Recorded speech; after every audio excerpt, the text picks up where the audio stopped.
4 karung barang bukti narkotika jenis sabu yang diamankan dari satu tersangka di Kecamatan Perlak, Kabupaten Aceh Timur, dibawa ke Polda Aceh dengan menggunakan helikopter Senin siang.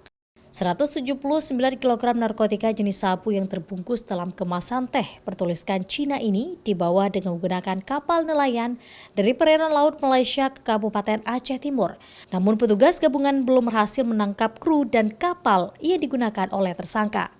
Satu orang tersangka inisial C sebagai kurir sabu sindikat internasional ini berhasil ditangkap di Kecamatan Perlak, Kabupaten Aceh Timur saat membawa sabu yang dipindahkan dari kapal ke mobil Avanza yang dikendarai tersangka.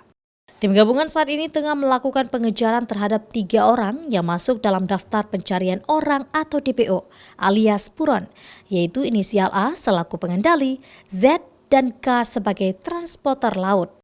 Ada 4 karung bodi dan 3 buah tas.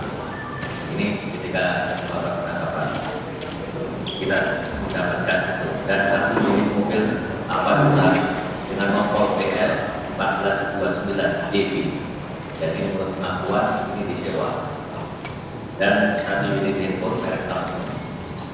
Dan asal barang bukti berasal dari Malaysia. Ini memang dari Malaysia.